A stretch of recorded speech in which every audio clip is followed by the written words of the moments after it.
Question 4. Solve 5x squared, take away 4x, take away 3 equals 0. So we have a quadratic equation that we're going to solve here. Give your solutions, correct the 3 significant figures.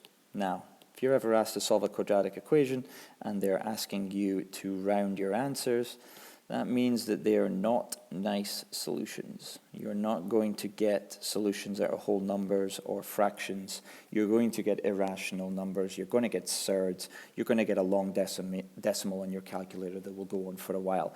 So with that in mind, this one cannot factorize.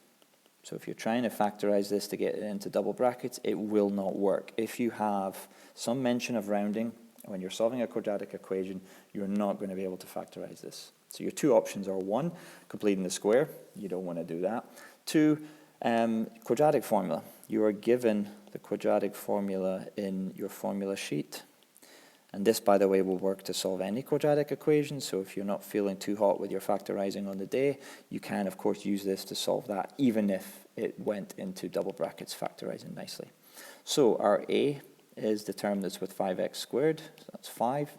Our B is negative 4, the term that's with x, and our C is what's left over, negative 3.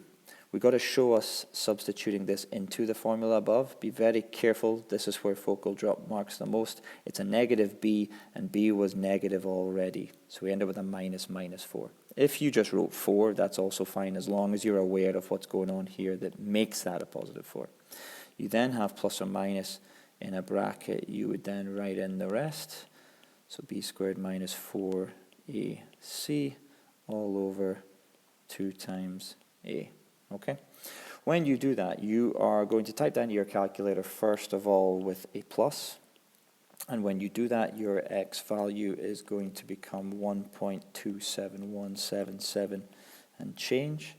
You would then just press the left button or the arrow buttons in your calculator to go back and change it to a minus instead of a plus at this stage here.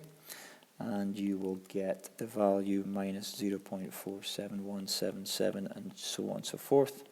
And because it wants it rounded to 3 significant figures, for the first one we have 1, 2, third significant figure, so the rounding happens here, whereas the second number is first, second, third.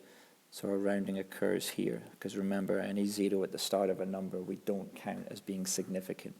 So our two answers we're going to get from this, 1.27 is one of those, and minus 0.471. Done.